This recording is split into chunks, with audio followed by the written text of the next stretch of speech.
भारत भी इस लड़ाई के दौरान बहुत बड़ी पीड़ा से गुजरा है। हम में से कई लोगों ने अपने परिजनों को, अपने परिचितों को खोया है। ऐसे सभी परिवारों के साथ मेरी पूरी संवेदनाएं हैं। साथियों, बीते 100 वर्षों में आई ये सबसे बड़ी महामारी है, त्रासदी है। इस तरह की महामारी आधुनिक विश्व ने न देखी थी, न अनुभव की थी। इतनी बड़ी वैश्विक महामारी से हमारा देश कई मोर्चों पर एक साथ लड़ा है। कोविड अस्पताल बनाने से लेकर आईसीयू बेड्स की संख्या बढ़ानी हो, भारत में वेंटिलेटर बनाने से लेकर टेस्टिंग लैब्स का एक बहुत बड़ा नेटवर्क तैयार करना हो, कोविड से लड़ने के लिए बीते 1.25 साल में ही देश में एक नया हेल्थ इंफ्रास्ट्रक्चर तैयार किया गया है। सेकंड वेव के दौरान अप्रैल और मई के महीने में भारत में मेडिकल ऑक्सीजन की डिमांड अकल्पनीय रूप से बढ़ गई थी। भारत के इतिहास में कभी भी इतनी मात्रा में मेडिकल ऑक्सीजन की जरूरत कभी भी महसूस नहीं की गई। इस जरूरत को पूरा करने के लिए युद्ध स्तर पर काम किया गया। सरकार के सभी तंत्र लगे। ऑक्सीजन रेल चलाई गई, एयरफोर्स के विमानों को लगाया गया, नौसेना को लगाया गया। बहुत ही कम समय में लिक्विड मेडिकल ऑक्सीजन के प्रोडक्शन में 10 गुना से ज्यादा बढ़ाया गया। दुनिया के हर कोने से, जहां कहीं से भी जो कुछ भी उपलब्ध हो सकता था, उसको प्राप्त करने का भरसक प्रयास किया गया, लाया गया। इसी तरह जरूरी दवाओं के प्रोडक्शन को कई गुना बढ़ाया गया।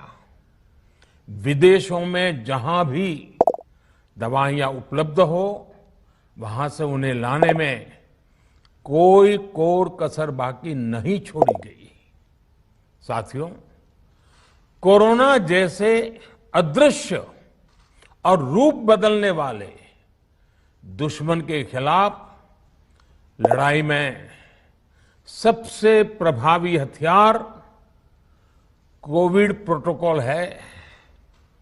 मास्क, 2 गज की दूरी और बाकी सारी सावधानियां उसका पालन ही है।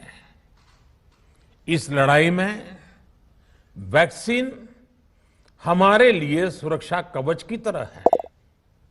आज पूरे विश्व में वैक्सीन के लिए जो मांग है, उसकी तुलना में उत्पादन करने वाले देश और वैक्सीन बनाने वाली कंपनियां बहुत कम है, इन्हीं गिनी हैं।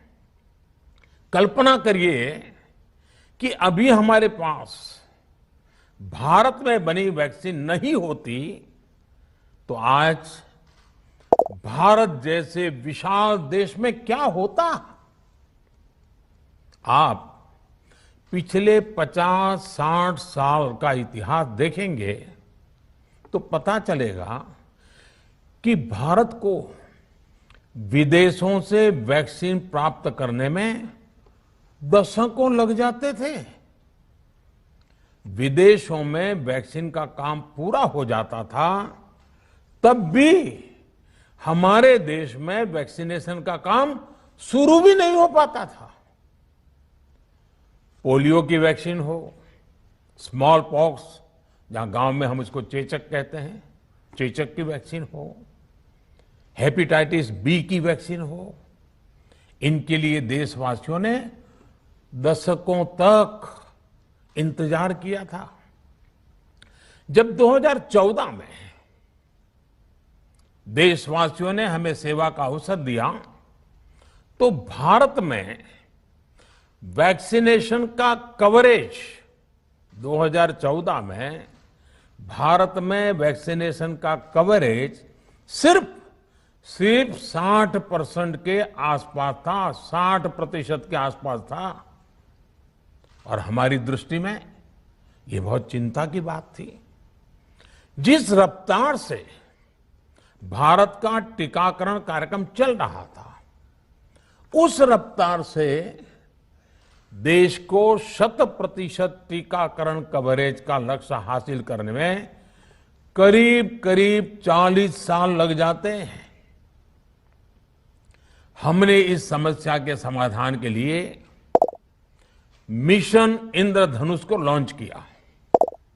हमने तय किया कि मिशन इंद्रधनुष के माध्यम से युद्ध स्तर पर वैक्सीनेशन किया जाएगा और देश में जिसको भी वैक्सीनेशन की जरूरत है उसे वैक्सीन देने का प्रयास होगा।